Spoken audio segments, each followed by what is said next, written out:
Buenas noches a todos.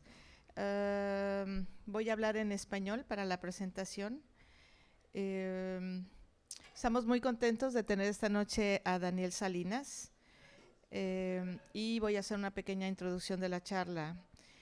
Los gabinetes de curiosidades son al origen de la extracción y de la formación de colecciones de bienes culturales que los países colonialistas sacaban de su contexto y llevaban a sus lugares de origen para ilustrar cómo eran los países lejanos y de difícil acceso en épocas lejanas, recogiendo objetos de todo tipo que posteriormente exhibían en galerías o pequeños museos. Es así como poco a poco ese gusto por el coleccionismo fue sacado de su contexto original la memoria de nuestras antiguas civilizaciones, hasta llegar al punto actual, donde se retiran, incluso sobre pedido, piezas arqueológicas, además de que se trafican documentos, pinturas y una gran variedad de objetos de diversa índole, que dan cuenta del pasado y la memoria de todos los países que fuimos y somos sujeto de estas extracciones. Este tema es de particular importancia para nuestro país y es por ello que he invitado al maestro Daniel Salinas a hablarnos de coleccionismo, comercialización y tráfico de antigüedades mexicanas. Daniel Salinas es un historiador y arqueólogo mexicano radicado en Reino Unido. Cuenta con una maestría en arqueología y patrimonio por la Universidad de Leiden y una licenciatura en historia por la UNAM. Sus temas de investigación giran en torno al saqueo arqueológico, el tráfico ilícito de antigüedades y la restitución cultural, así como sobre la relación entre patrimonio, identidad nacional y turismo. Ha presentado sus investigaciones en diversos foros académicos en México, Norteamérica y Europa, y comprometido con la divulgación del conocimiento sobre el pasado, ha publicado y colaborado en diversos medios como la revista Este País, la revista del Goethe Institut Seister y el periódico La Jornada, el medio digital PopLab y el proyecto de divulgación Libreta Negra MX, entre otros. Bienvenido, Daniel. Muchas gracias. Bueno, muchísimas gracias por esa introducción. Je m'excuse, mon français est pas parfait et je peux pas faire une présentation de 45 minutes. So for everybody to understand, I am going to speak in English and present in English. Thank you again to the Fondation de la Maison du Mexique, to its director, Claudia Saucedo, and Alexandra Peralta for the invitation and the hospitality for having me here in Paris. And thank you to all of you for the interest, for being here tonight, listening to me. So, before getting into topic, I always like to start these type of talks covering these questions that I put here, a little bit reflecting about why heritage is important, the values of heritage. Heritage is not a given. The values of heritage are not a given. They are something that are assigned. It's constructed. So it's not something that a priori, just because it's old or just because it's beautiful, makes it important. No? So for different groups of people, things have different values. It can be an aesthetic value, so it can be valued just because it is pretty, because it looks nice, because of the craftsmanship behind its creation. It can have it also be seen for its historical or scientific value as a source to know the past and the societies that created them. It can also be valued for its cultural and identity associations, so in nation building efforts, or for a community, a special community, religious values, of course. And as we'll see, there's also a very strong monetary value that it can have, that heritage can have for certain peoples. So in this sense, heritage has a very strong links with power, with culture, with identity. And I would like to have these questions in the back of your mind as I give this presentation. No? Like, who owns heritage? Who is allowed to own heritage? Can it be private property? Can it belong to an individual, or does it belong to a community, to a whole nation? These types of questions are, well, very relevant to what I'll be discussing. So yeah, my talk, I'm going to be talking about the past and the present of collecting Mexican antiquities.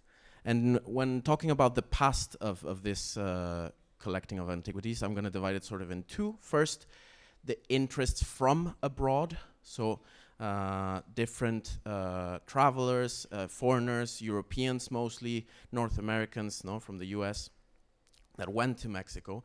And then I'm going to look at the past of collecting sort of at home in Mexico and the efforts to sort of stop that movement of pieces from the national territory. You know? I will say this collecting, it will be more focused on private collecting. Also, we'll deal with, of course, the consolidation of public collections in museums. But it's a general overview of, the history, the long history that these topics have, and a little an overview of what is currently happening in the case of Mexico. So, in the case of Mexico, since the conquest in the early 16th century, when the conquistadors and Europeans first encountered these the different cultures that were in what today is Mexico, very soon after they started sending different gifts back over here to Europe. So the conquistadors and emissaries send different treasures and objects back to the crown in Spain, and that way they spread out through Europe. And also we have, for example, many of the codices of these pre-colonial books first came to Europe in those centuries, in the 16th, 17th century. The famous so-called Penacho Moctezuma, which we'll talk a little bit more about in a minute, and you can see over here, that also made its way to Europe in the second half of the 16th century. But in reality, when it really kicked off was in the late 18th century and the 19th century. No? There was this surging interest for archaeological antiquities at this point from all over the world, no? Mainly since the Renaissance, from classical antiquities. Then in the late 18th century, Egyptian antiquities became very fashionable. And they formed part of these collections, both private with very wealthy people, with noble people, and it was also the beginning of the modern museums, no? Like the Louvre over here, the British Museum in the UK, etc. They started as these collections of curiosities from faraway lands, exotic things. And in the case of Mexico, what really kicked off was sort of this interest and sort of shown Mexico, that it was still New Spain, it wasn't independent yet, was the works of Alexander von Humboldt. He traveled extensively through what is now Mexico at the beginning of the 19th century, and then he published a series of books, and these were very popular. No? They developed this interest for the ancient cultures of Mexico, and of course their material remains. No? After this, and there was a great series of these foreign explorers, proto-archaeologists. At this point, archaeology was not yet a scientific discipline, but there was a lot of different people who traveled to Mexico, and they explored, they surveyed, they excavated different sites in what is now like in territories of Mexico, and they published about all of these, many of the famous sites in Mexico. No? So also as part of this, many of them took artifacts back with them. No? So they brought them back often to be part of these collections in museums or private collections to be sold off. No? So some of them, for example, we have William Bullock, who was British, and he made this very successful exhibition about ancient Mexico in 1824 in London. He exhibited a lot of mainly casts of sculptures, so you can see the Piedra del Sol that we have also another reproduction behind us here in the Maison de Mexique. But he also had some originals. Now we have also the Count Waldeck, this Jean-Frédéric Waldeck, who traveled extensively in Mexico in the 1820s and 30s. He even lived for a while in Palenque, on top of a ruined pyramid. Another very famous that really spiked the interest in particularly the Maya were Stevens and Catherwood, John Lloyd Stevens and Frederick Catherwood, and the beautiful illustrations in the book that Catherwood did. That also really propelled the imagination of the global north, we would call it, towards these the Egypt in Americas, as it was known, no? Yucatan and Chiapas and all of these Maya regions. Because of the pyramids, they compared it a lot to Egypt. We also have Désiré de Charnay, French, who also the mid and second half of the 19th century traveled extensively, and he excavated in many sites. He took quite a lot of pieces. Some of them are still in French collections, the one that he took. We have the British Maudsley, who also excavated thoroughly in Maya regions mainly. He's the one that took the Yaxchilan lintels that are now exhibited in the British Museum, for example. This was later in the 19th century, 1882, 87. Another one, for that one I don't have a slide, but Thompson, Edward Herbert Thompson, who's very associated with Chichen Itza, which I suspect some of you have visited. He owned Chichen Itza, and he's the one that dredged the cenote, the sacred cenote, and because of that, a lot of the pieces from Chichen Itza ended up in the Peabody Museum in the US. So there was all of this aspect, academic, like beginning of academic archaeology, but there was also just interest and more visitors starting to go to Mexico, no? As tourism at the end of the 19th century, in the beginning of the 20th, more visitors started coming, and there was also, that was the time where more of a sort of state policy, more archaeology started to be excavated. Archaeological sites such as Teotihuacan started to be sort of properly excavated, restored, and opened to the public and developed in a way as tourist sites, no? And this, as we'll see also throughout the 20th century, was also a great time for people to take authentic archaeological pieces as souvenirs, no? This started happening there, but of course, very early on, copies started to be, and since before, because there was this high demand for artifacts, a lot of people saw an opportunity for business there, and they started making copies. They started making reproductions that were often sold as authentic, no? So there's, in this field of like Mesoamerican archaeologies, there are innumerable fakes going around, no? But here we have, this is a treaty from 1910 that is a study of this sort of production of copies in Teotihuacan that were made to be sold specifically to tourists as souvenirs, no? In this case, after the Mexican Revolution, tourism began to develop on a grander scale, no? So more foreigners started to visit Mexico. The Mexican style and the Mexican aesthetics, they started to become very popular, mainly in the US. This is also the time in which sort of in Mexican art, the muralists, el muralismo, no? Diego Rivera, Orozco, etc., started to be very, to go very strong, no? And the tourism, so here we have some posters, some tourist posters displaying archaeological sites, no? Teotihuacan and the Maya region, no? This, after World War II, this grew even more. So in the 40s, 50s, 60s, it was the height of this first wave of Mexican tourism. It hasn't really stopped growing. Mexico's still one of the most touristic destinations in the world. But this interest for the Mexican style, Mexican aesthetics, and the Mexican ancient past sort of extended into the art world, the collecting world.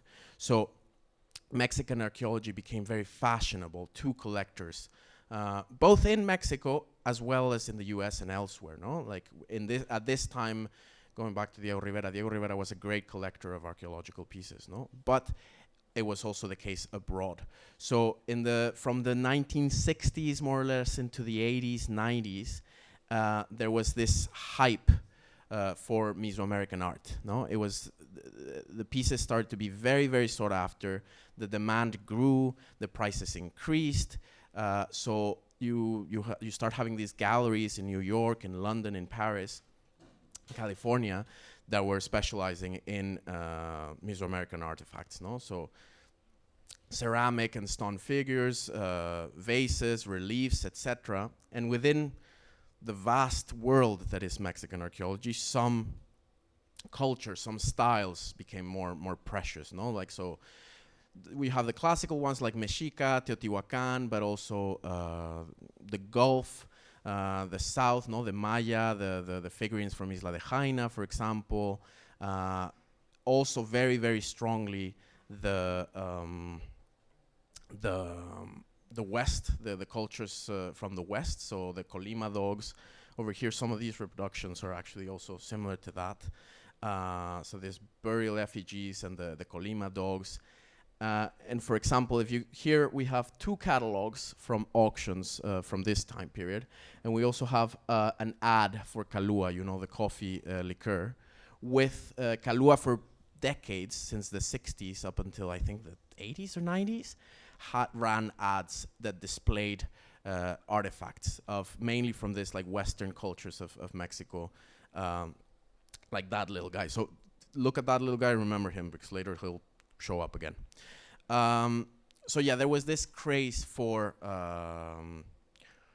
Mexican antiquities in the art market, no? So because in the end, collecting has, going back to what I was saying at the beginning, has this aspect of power, no? Being able to collect such precious pieces, so ancient pieces, it gives you certain status, no? And here, when you have demand, there needs to be a supply. So here I would like to sort of make a small parenthesis in this like history to talk about, to supply that demand, artifacts need to be procured from somewhere. They don't just show up unless they're fakes, which again, there were many, but there was also, this is where archaeological looting comes from. So archaeological looting is basically how you obtain archaeological materials through irregular excavations, no? So these excavations are not controlled. They do not follow any type of rigor, scientific rigor. They do not record anything. In the end, if you have a proper scientific archaeological excavation, it's the complete opposite. You record everything, because context, for archaeologists, context is what matters, no? Context is where things are deposited, if they're together to certain other things, and that's what you can sort of study and interpret to know more about the people that made these objects, no? And the problem with archaeological looting is that you might think that it's like the only thing that is lost are the objects, no? The looted objects themselves, the pieces. But in reality, so much more is lost, because precisely when you excavate without any rigor, without any control, without any record, you're destroying that context. So it's basically like tearing pages off a history book, no? Which is really, really terrible. And that's the thing that often you don't, it's not thought about. It's not really just the pieces that are lost. It's also everything else that comes from, no? It's a way of robbing the past, robbing the possibility of knowing that past, of studying that past, no? So in this sense, the vast majority of the Mexican objects that have been collected, that have been commercialized abroad, were obtained through looting, no? They were removed from the territory in unregulated and often illegal ways, as I'll talk in a minute, more about the legality of this all.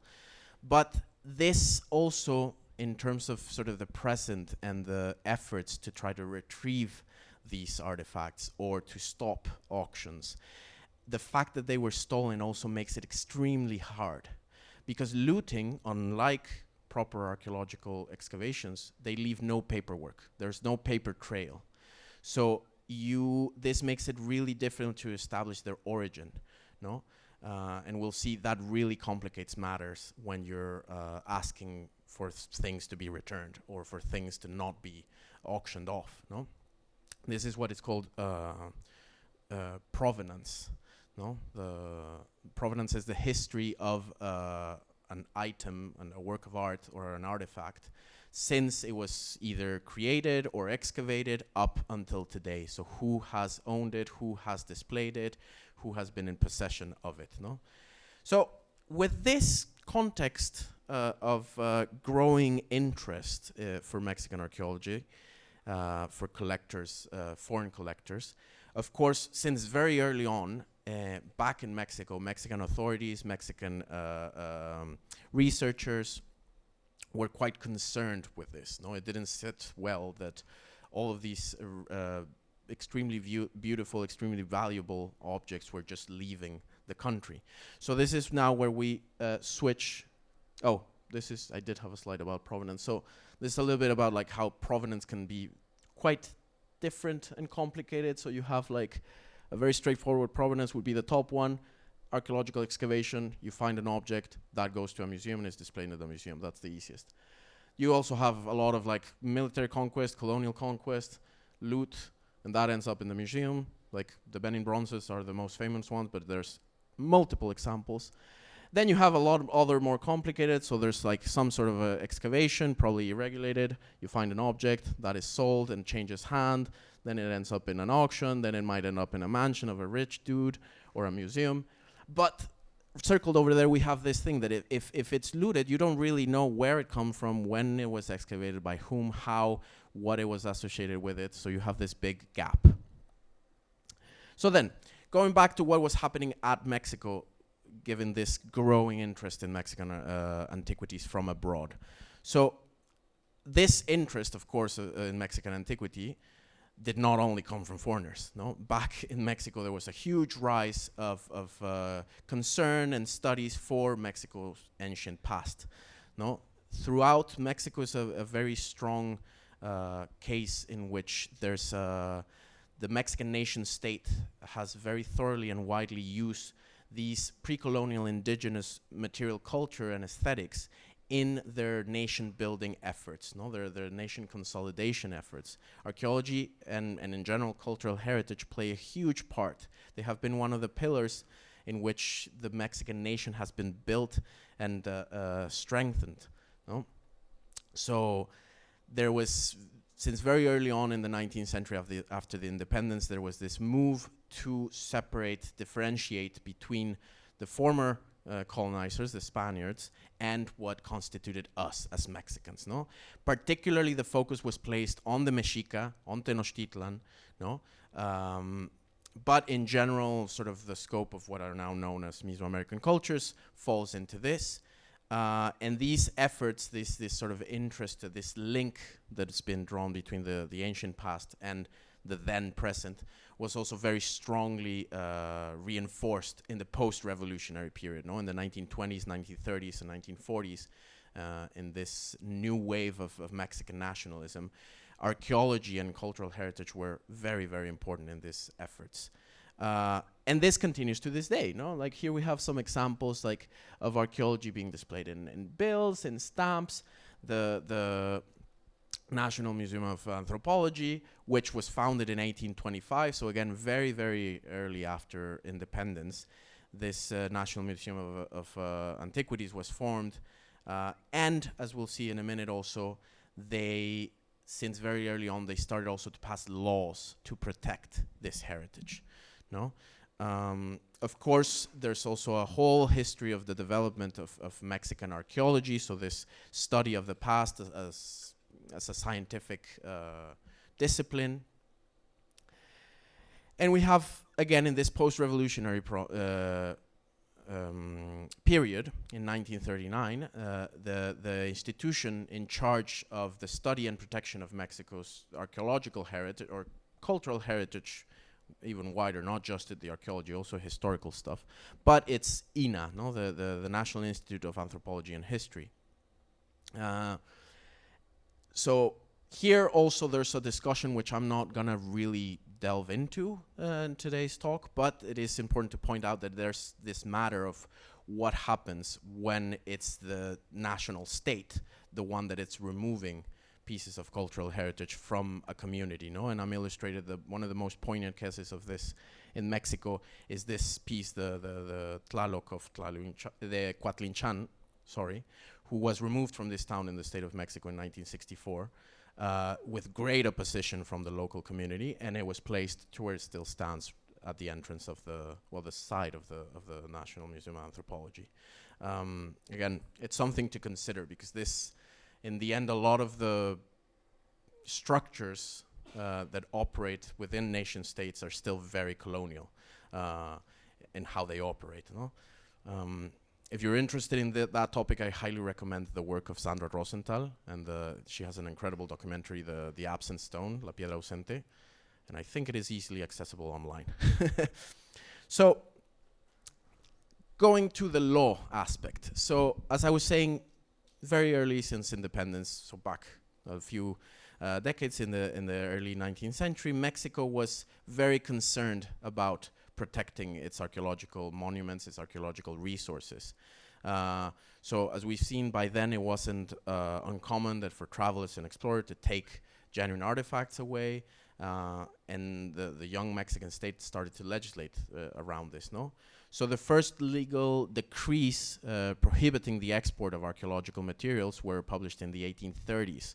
So this is extremely early on, that more in their laws about the export and import of goods, they had little side notes that say like no archaeological materials can leave the country. No, by the end of the 19th century, there was a law of archaeology in the government of Porfirio Diaz. 1897 is this law. This one, it was the first instance in which archaeological resources are deemed property of the nation. So they start being part of, sort of owned by everyone, by the Mexican nation, no? And this has been strengthened with the following laws, no? But as we've seen, despite these early efforts, the problem persisted and it grew. So this stronger legislation was made. There was a few laws in the 1930s.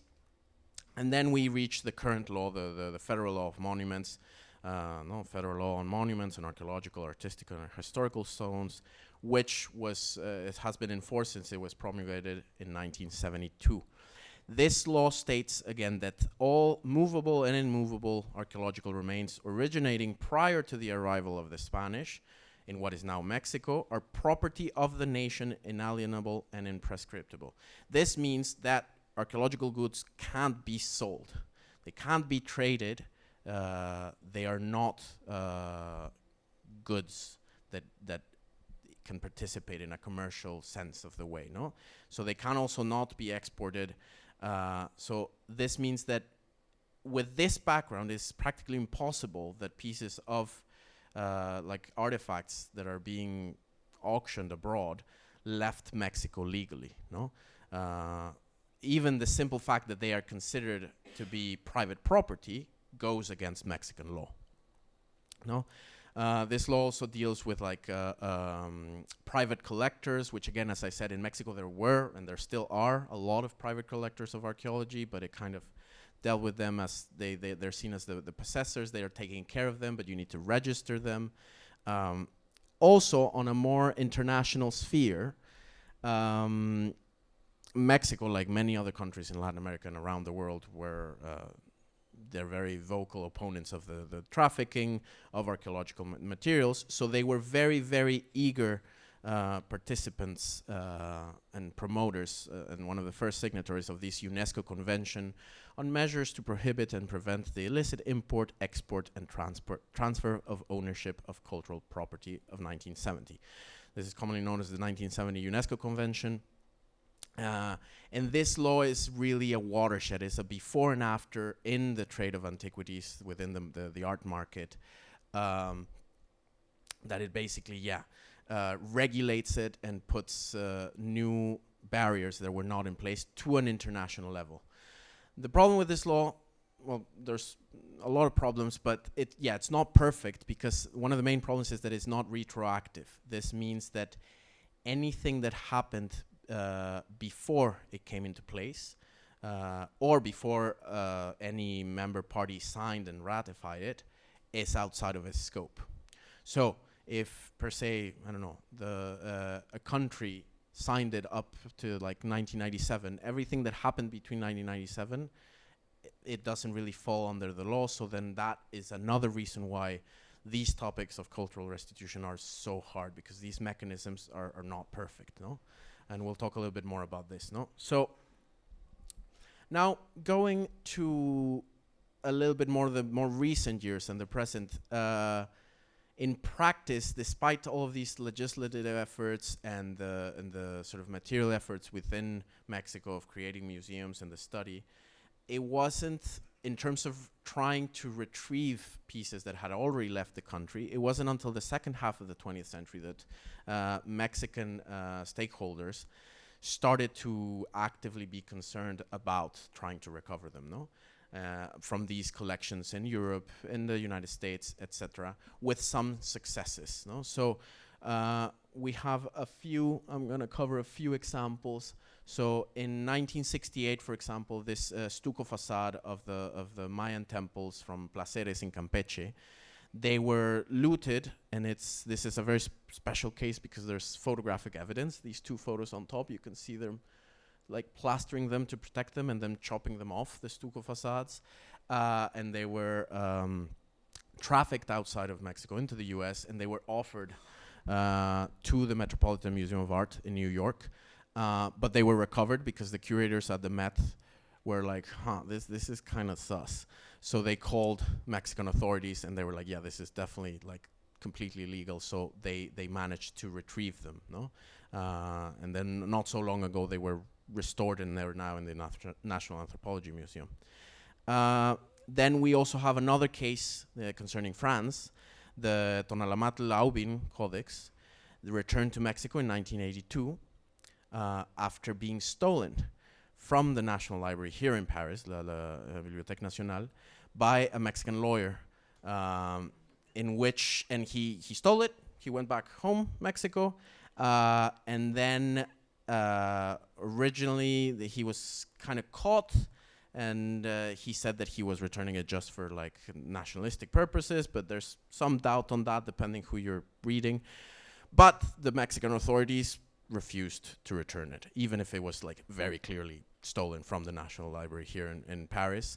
And it created quite a lot of tension, international tension, that wasn't resolved until the 90s. But yeah, that's another case, so that you can see over there. Another famous case is in the mid-1980s, after many years of negotiations, the Young Museum in San Francisco returned to Mexico about half of the great collection that they had of Teotihuacan murals that the collection Harold Wagner had bequeathed to the museum. So half is still in San Francisco, but the other half is back in Mexico. No? And another case is in 1994, almost 100 pre-Hispanic pieces that were part of the Christensen Foundation collection were returned to Mexico. And here we have some of the murals and some of the pieces from that collection. So as we can see, the circumstances under which these artifacts returns happened are very diverse in nature, no? From being literally stolen by an individual to negotiations, diplomatic negotiations, or the authorities of a foreign museum alerting Mexican authorities. Another key case that we cannot not talk about when we're talking about these topics is the so-called Penacho de Moctezuma. I say so-called because the link with Moctezuma is very weak in reality. It was most likely worn by a priest, not by the Tlatoani, the king. But this is this impressive headdress of Mexica feather art from the early 16th century, no? That has been part of Austrian collections since the late 16th century. So for 4 centuries, it's been over here in this side of the world in Austria as part of the Habsburg collections, and then it passed on to the national Austrian collections. Since the 1980s, its return has been requested by on various occasions by activists and institutions in Mexico, the most recent one being by the current administration of Andrés Manuel López Obrador, which I'll discuss a little bit more in a minute. So what we can see here is that the position of the Mexican authorities has been ambivalent, no? So they have tended to be more reactive when situations occur, then it's where they react. There's not that much at least publicly. So for example, in all of these cases that I've mentioned, the state authorities didn't initiate the return processes on their own. It was because they were called by a museum, or it was this individual that stole them, or they were the foundation approached to return the pieces, no? But this ambivalent position also is heightened because another position that Mexican authorities have had is have been a lot more careful, a lot more diplomatic, more moderate, and they framed these archaeological pieces as ambassadors of Mexican culture. The best example of this is the British Museum. The Mexican gallery, room 27 of the British Museum, was made by an active collaboration between Mexican specialists and Mexican authorities, worked together with their British peers, to set up this exhibition of our Mexican archaeological artifacts. The room where they're displayed was designed by Teodoro González de León, a very famous Mexican architect, and it was financed, it was paid for by Mexican businessmen. All of this sort of pushed by the then president, Carlos Salinas de Gortari, in the sense of seeing all of these pieces as being ambassadors of Mexico. No, it is said that like Salinas de Gortari he said like, this is the greatest museum in the world, and Mexico should be part of it, and it should be part of it in a very fast, like very distinguished way. So that's why like he gathered down. It was like over $1.5 million that were invested in this room, and it was paid by Mexican business people. So there's this ambivalent. Here, quickly talking about this like problems in practice that I've mentioned. No, for when you're dealing with restitution claims and the fight against the commercialization of cultural heritage, for example, in stopping an auction, the lack of provenance is a big problem. Another big problem is the difference in national laws. No? So international laws, as we've seen for the most part, the treaties, etc., they're not retroactive. No? And then you also have this thing in international law that national jurisdictions take prevalence. No? So Mexico, if something is illegal in the eyes of Mexico, so archaeological pieces being auctioned off or even being private property, Mexico can't really tell any other country what to do outside of its own territory. No, UNESCO is the same. No, so the laws differ between country and country. No, so what might be illegal in Mexico might be perfectly legal here in France or in the U.S. No, where these things, going back to the question that I raised in the beginning. No, what is the value of heritage? Are we seeing them as cultural heritage, part of a country's or a nation's heritage, or as goods that you can buy and you can sell and you can possess and you just put them because they look pretty in your house on your mantelpiece? No. So with the current international framework, there's all the weight to prove and to stop these things falls on the claimant. So if you don't have proof that a certain article, a certain artifact was stolen, was looted, or illegally trafficked, it's very, very, very hard to build a case in order to prosecute or to take to court, precisely because it's like, where's the evidence? But that's, again, it's a catch-22. Because archaeological looting is not like the looters are like, okay, March 20th of 1972, I took out 7 vases and 8. Sometimes you do have photos, but of course those things they're very, very hard to come by if they exist. So you have no proof. It just turns up in the black market and then they are whitened, meaning the market for antiquities it's been described as a gray market, no? In the terms that there's a lot of stuff that is lawful and there's a lot of stuff that is unlawful. But telling those two things apart can be very tricky.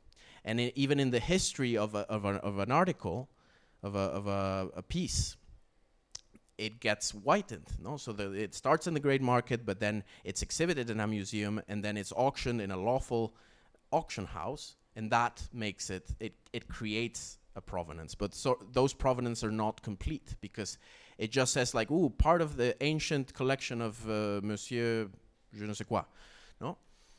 But it's like, yeah, okay, but how did it leave Mexico? Like, there's this gap, no?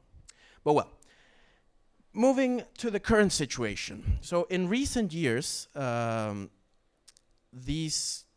recent years globally, these types of topics have gained a lot more attention, more media attention. That is very important to say. Like here in Europe, here in France, no, the cultural restitution of heritage to their place of origin has taken a lot more central focus in terms of cultural policy, international policy. And Mexico has played a big part in that, no? So the efforts to recover these archaeological heritage abroad and the fight to stop its trafficking and commercializations have increased a lot, no? So in the years of the current administration, of López Obrador administration, this fight against the illicit trafficking and the recovery of Mexican cultural heritage has been one of the priorities in the cultural and diplomatic policies, no? So these authorities in these two branches, both the culture and the diplomatic, they've increased their work that they're doing in this regard, denouncing and trying to stop auctions, cooperating with international police agencies, with international other governments from other countries, and negotiating both with like governments, with institutions such as museums, universities, down to individuals to recover these material traces of Mexico's past. No?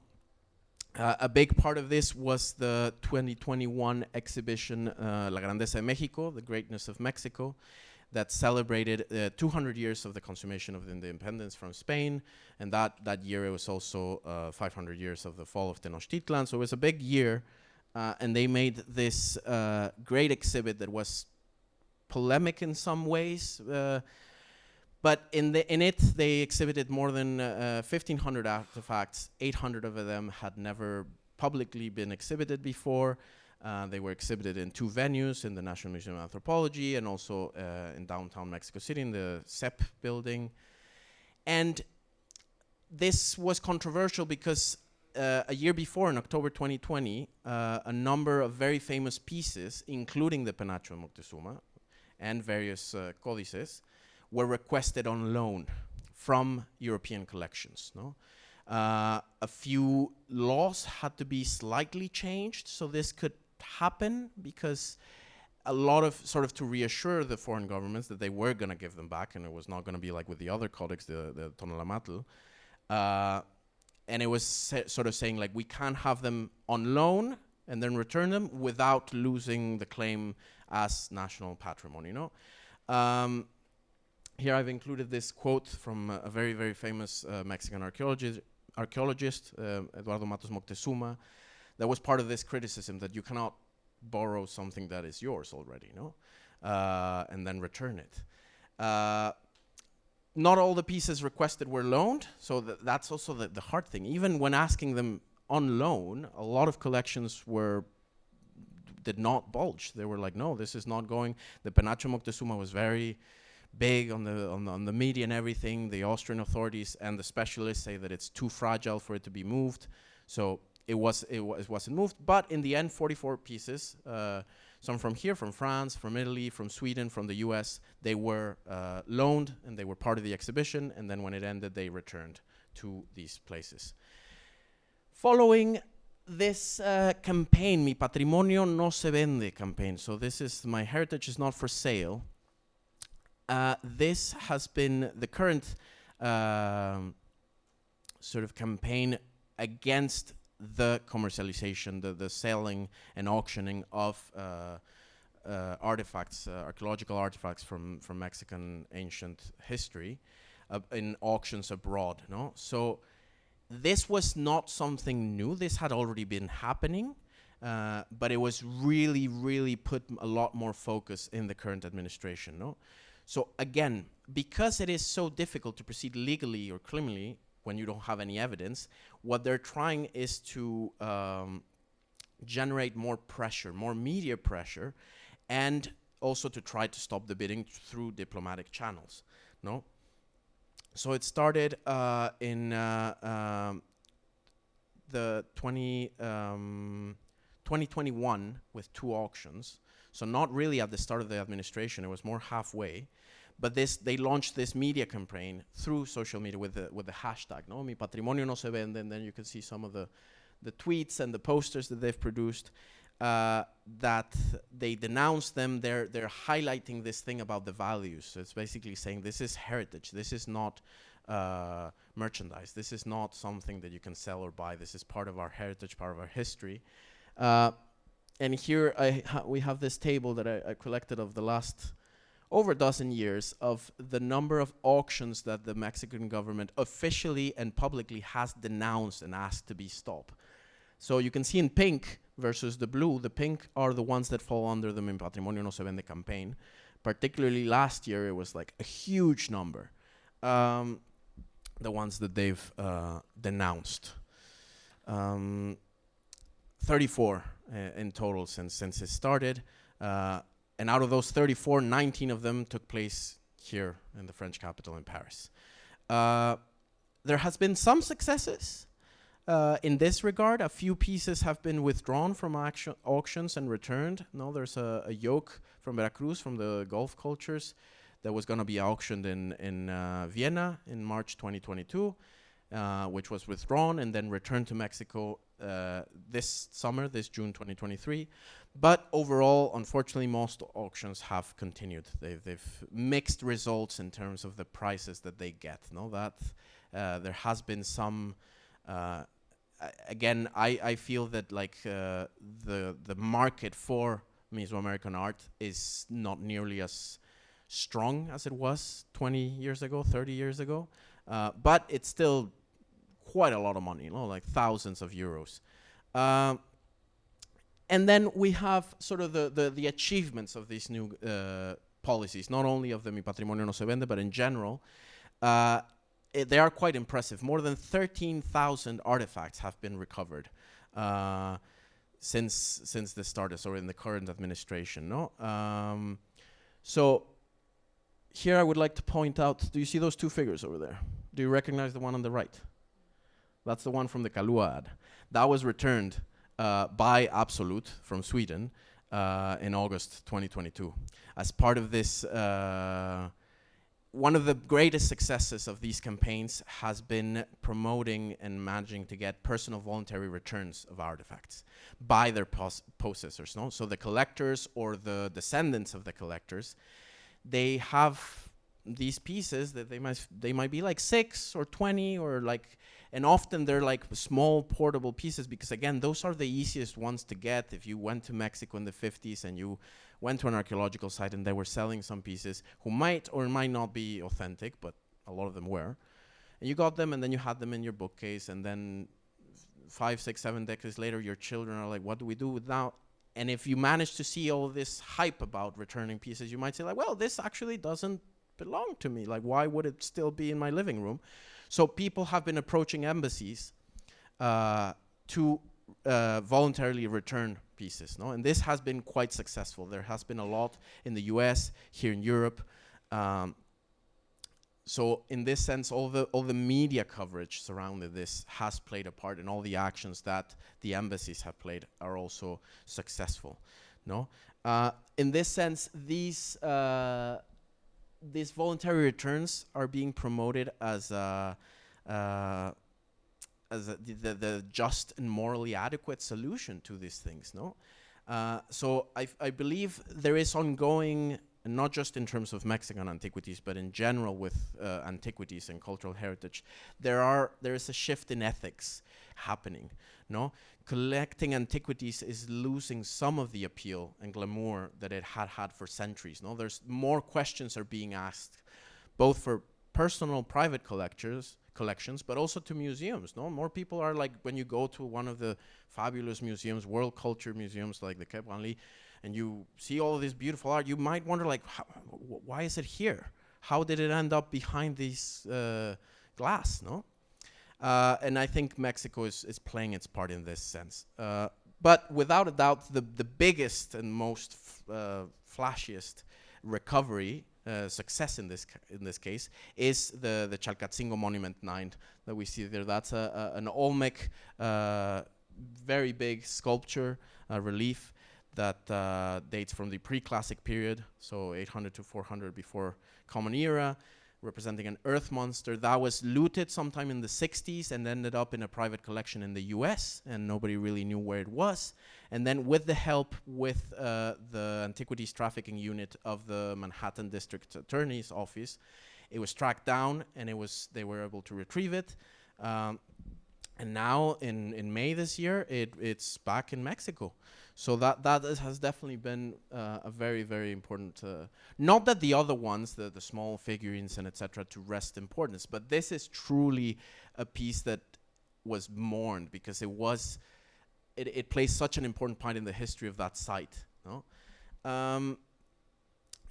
So here I would also like to point out again how these campaigns and these things also have certain political uses, no? Both for the person that's returning the things and the person that's retrieving them, no? Or the government or the institution, no? So this flagship campaign of retrieving heritage from abroad, it shows both domestically and internationally that the government cares about this, that it's doing something. And also it could be seen that it sort of acts in a way to deflect certain criticisms to more sort of tensions in regards to other cultural policies, no? So like, I don't know, budget and labor crisis within INA, within the cultural sector, the Tren Maya. Like, I'm not gonna get into details, but that is also something to bear in mind, no? These things don't happen in a vacuum. They also play a part in the political spheres of both the person that's returning or not willing to return things and the person that's asking them to be returned. And unfortunately, despite these accomplishments of the more than 13,000 pieces that have been recovered, the commercialization continues. This auction will take place tomorrow here in Paris. Millon is doing it, and part of the catalog are 18 archaeological artifacts from Mexico. There are 3 of them, from cultures such as the Maya, the Mezcala, the Olmec, from Veracruz, Chipicuaro, and more, and they're just being auctioned to the highest bidder. So there's still a long way to go. And another thing also to consider is what happens to these pieces once they return. No? Like it is very important. I always like to point out that it's important to re-socialize these pieces, to not just have them for the photo op of like, yay, we recovered 2,000 pieces of whatever, but then what? If they're gonna end up in a storage unit in Mexico, you need to make them accessible to the people, no? To people, to the researchers. And in a great part in Mexico that has been happening. There's often in the Templo Mayor Museum, they put up to exhibit new pieces that have been recovered. We have the other exhibition, etc. So, concluding, I hope this gave you a little bit of a broad understanding of these broad and complicated topics that go back centuries, literally. And there's also no easy solutions, no? But I would like to end again going back to the reflections of the beginning, no? Why is heritage important? What is the value of it? And who owns it? Who is allowed to see it, to appreciate it? No? What do you all think? So thank you very much.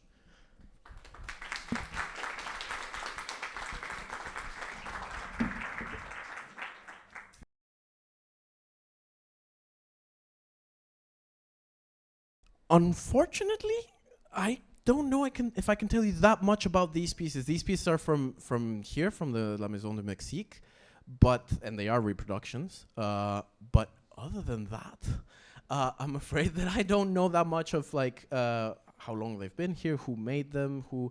So this is an open question. Does anyone know where they are coming from? I think, yeah.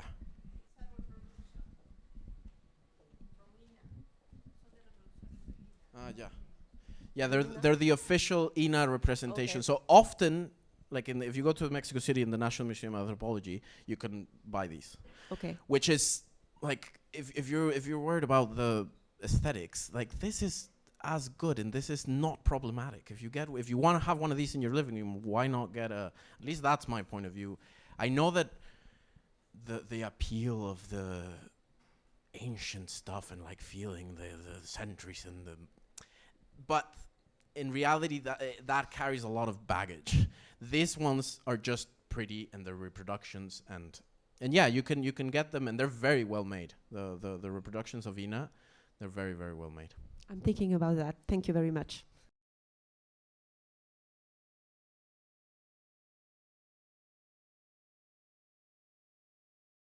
Yes, that's a very good question. Thank you.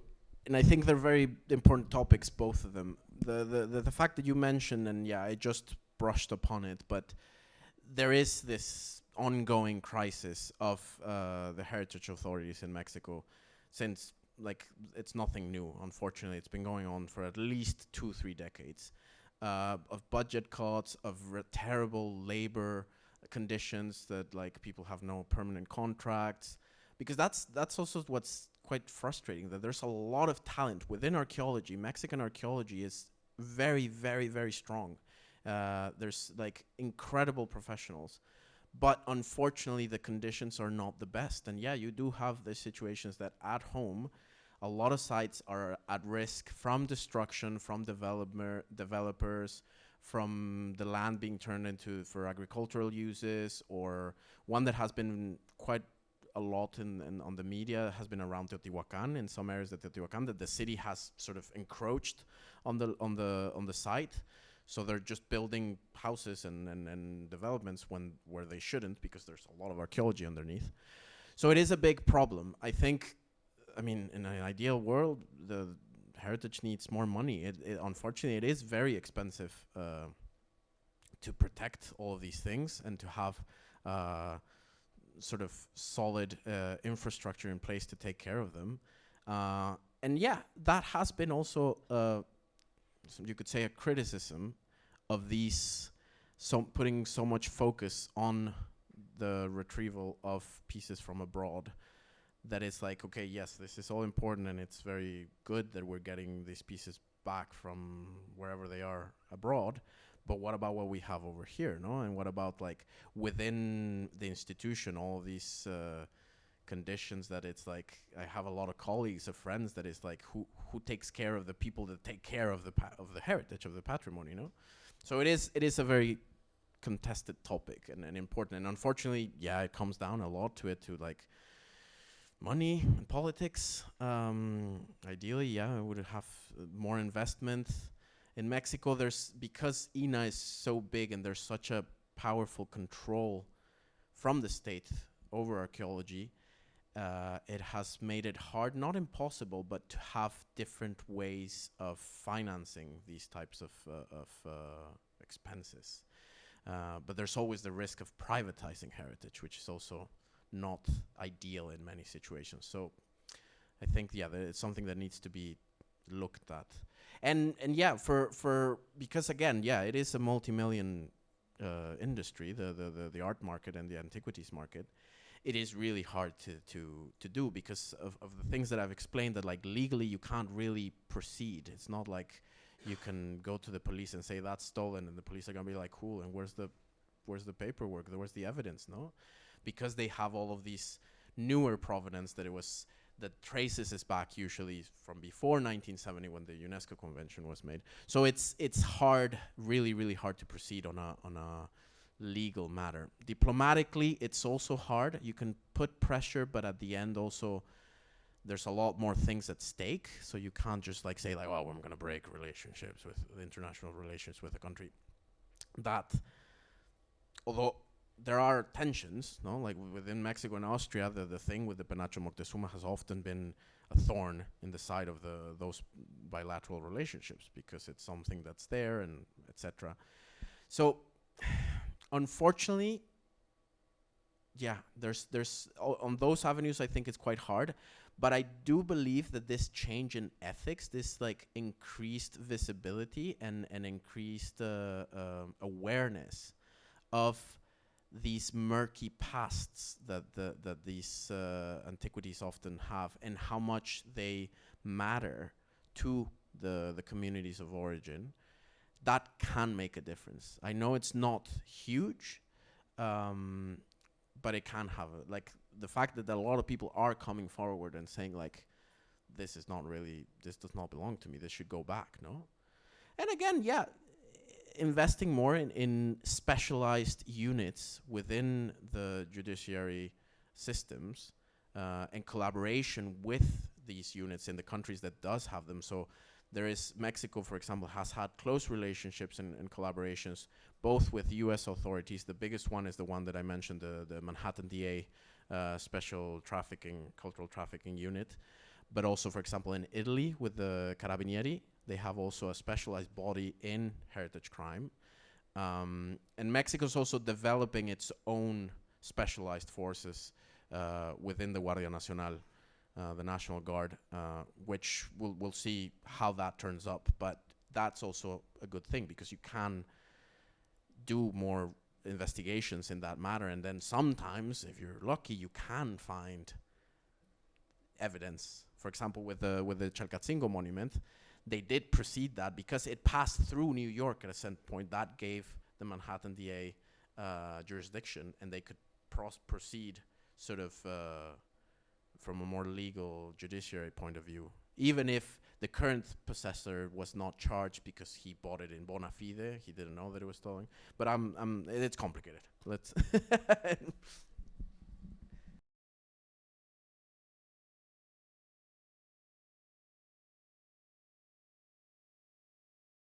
Yes, no, thank you for raising. Those are very good topics to think about, because it is definitely a lot of things that I've talked about converge there. For one, yeah, that happens a lot. Mexico has like an immense amount of archaeology, like over 100,000 sites, recorded sites, and then God knows how many not recorded. But in terms of like how much do the official authorities can sort of control and investigate and restore and open to the public as a proper zona arqueológica, an archaeological zone, those are, I don't know exactly how many are open at the moment. I think it's like 130 or something like that. So it's just a tiny fraction, because again,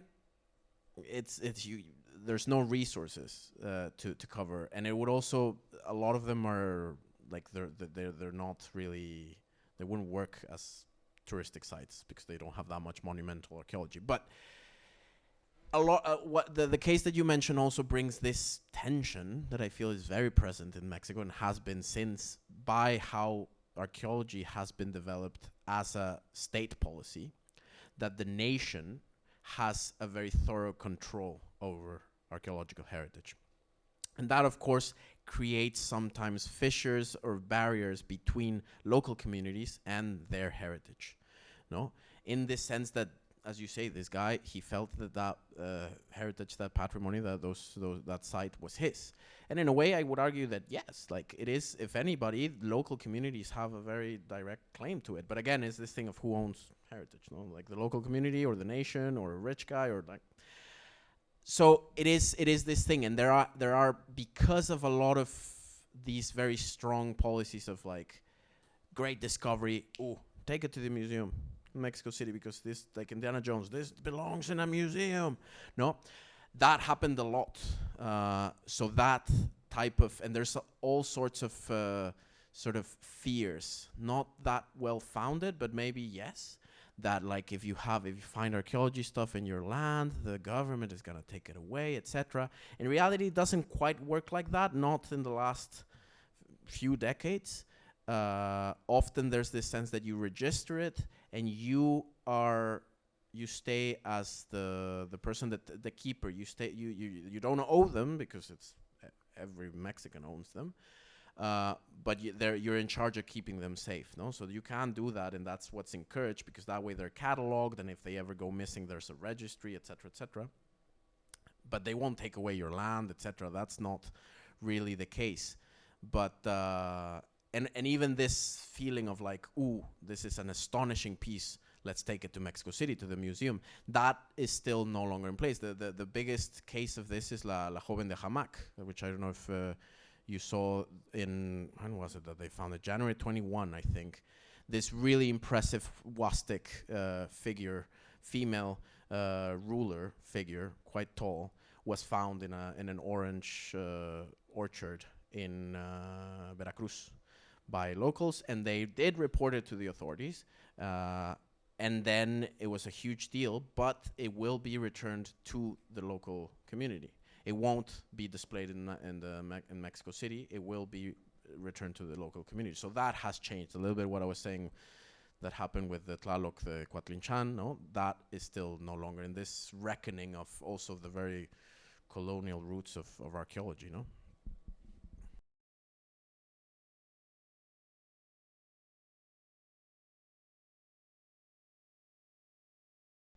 Okay, I'll answer the second one first. I don't believe all objects should go back, because it would be a dispurpose. There's too many of them, and there's too many very similar objects. And I do partially agree that they can be good ambassadors, and that sort of they help people that are not from Mexico to learn about Mexico and its past. The thing is, one, where they are and what pieces we're talking about, no? Because it is very different to be talking about like things that are fairly common in terms of like there's many of them, and exceptional pieces like the Chalcatzingo Monument #1 or the Yaxchilán Stela and the British Museum. Those are unique, absolutely unique. But also in terms of where they are, I would, in an ideal world, what I would like is that there would be these great world museums, such as the Weltmuseum in Austria, the British Museum, the Louvre here, or well, the Quai Branly in the case of world culture, that they're not only located in the great capitals of the global north. In an ideal world, all of these pieces could be distributed around the world in a more equitable manner, that we could also have great museums of world cultures in, I don't know, in Egypt or in Vietnam, in India, in Bolivia, no? That way everybody gets to really enjoy them in a more fair manner, not everything concentrated in the US and Europe. That would be my personal, and the second question, I mean, I've always been interested in these things, particularly in matters of restitution and such. It was during my master's. I took a course on international law and heritage, and it's just fascinating. Both, yeah, because it deals with very acute problems of like colonialism and extractivism and the history of archaeology itself. But it's also a very modern and very present topic that matters today to like politics, international politics, identity, etc. So yeah. I mean, yeah, but it's not that I lose sleep about it. I would say, unfortunately, because it is such a prevalent issue, I do think that as we say in Spanish, no hay que quitar el dedo del renglón. Like you mustn't like stop paying attention to it if you ever wanted to stop. But I see it more as a reminder of that it's not, there's still great challenges to overcome. No, that we still need, work still needs to be done. There was one over, yeah.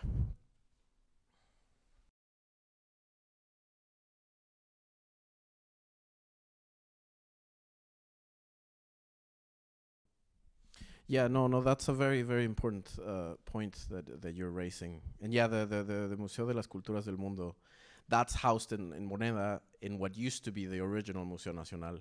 And it is a lovely museum, and yeah, we need more of those, I would think, and that come out of true cooperation and friendship, not looting and stealing. But regarding this, yes, I did focus very specifically in archaeological artifacts, but the illicit traffic of cultural goods does cover a lot more things, such as ethnographic collections, also historical documents. In Mexico, that's a huge problem, that like books, maps, documents, they just disappear and then they turn up in auction. No, like they're recently, last year was it,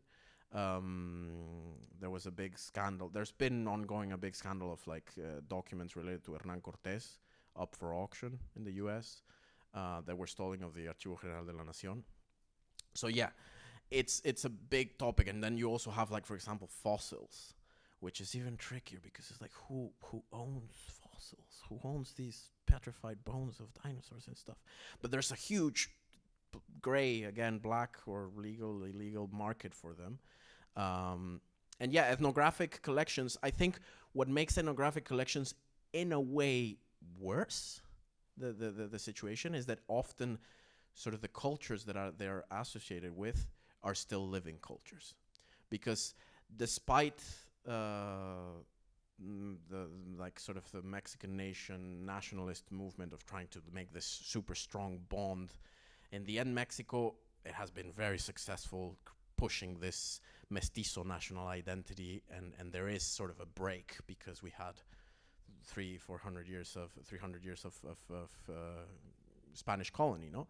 But with ethnographic collections, sometimes you have, like, still living descendant communities that, like, is like, it happens with indigenous peoples of North America that they go to the museum and, like, those ones were made by my auntie. That they're like that level of stuff. And so I do think in that sense it's even more pressing. Not to take any importance from archaeological stuff, but these are stuff that we're taking from living communities, not dug out of the ground, often in very, very coercive ways or straight up violent. No, depends. Again, when we talk about these things, it's always very important to talk about specifics, and I know that I did not do that in this talk. I talked very broadly, but each case is different. And yeah, like with human remains, it's also a super acute problem that it's like you have basically dead people, somebody's grandma, somebody's great grandfather, just in a box somewhere in a storage in a museum, no? Or religious objects of people that still practice the religion, no? That I think adds up to the urgency and seriousness. So yeah, definitely ethnographic collections are quite tricky too in that sense. And there has been a lot has been happening there. Fortunately, I do think that, again, this change in ethics, more on the professional side, maybe there's still a lot way to go on the art market side, on the private collectors, but a lot of museums are actively trying to address these things and to return things or to make them accessible in a certain way, no? And in the case of Mexico, the one that I can think that was a great success was the return of the Masacoba to the Yaqui people, that they were, if I'm not mistaken, in Sweden, and they returned last year or the year before. I don't remember the details, but that was a great return because the pieces left in the 30s, so like 100 years ago, no? Within memory of people, no? So yeah. Well, thank you very much, Daniel. We invite you to continue this conversation next room with a cocktail. Thank you very much. No, thank you again. Thank you for having me, and thank you for all for coming.